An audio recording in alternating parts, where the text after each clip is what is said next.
Chakira korwa sensemeri ya Senate asengo kumenya buno Omoswada Bw'Okomwaka isiko mugavana we county ya Nyamira Nyaribo nigo bagoikigwa litkolya lero bosi BW'ESENETI okwana omonogeri BW'ESENETI Amasoni Kingi nigo abagakwerera ekikirerete Omoswada yo goikigwa BW'ESENETI ase baba bakomulikira naki aba MCA babete bagwaka chikura naboigo mbabete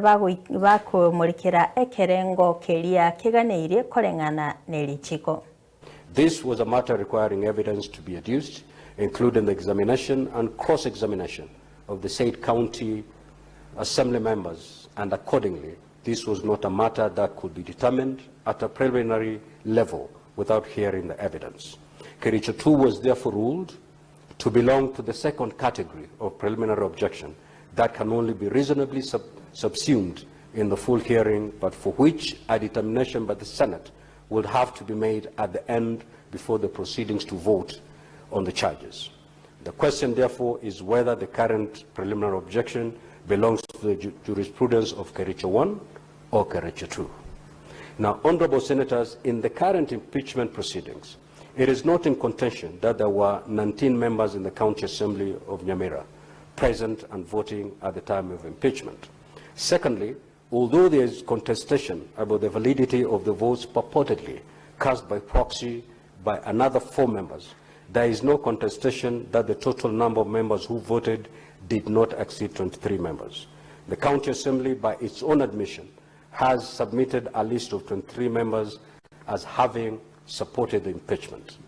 The governor's side, on the other hand, object to this impeachment on the basis that the correct threshold should have been 24 members rather than any lesser number. What is in contention, therefore, is whether the threshold of members required to have voted in the matter is 24 or 23 or lesser number. What is additionally in contention is whether in reckoning the 2/3 threshold, the number of members of the County Assembly is to be applied as 35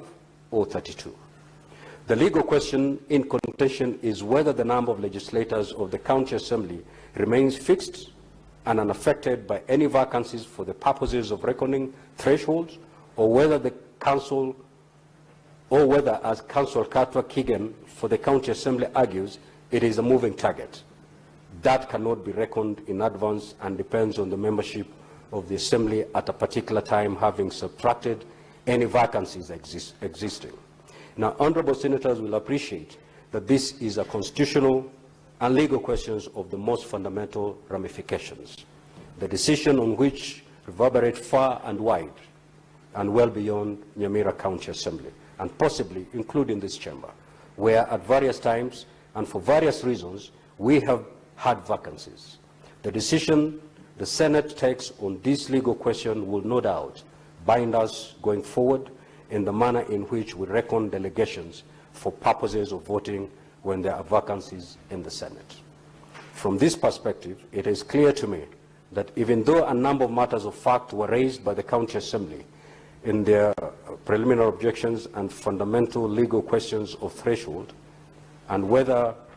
the correct number of delegations that were required to impeach the governor of Nyamira County at the time of the impeachment was undertaken was 24 or 23 or any lesser number is a pure question of law whose determination by the Senate is necessary before these proceedings.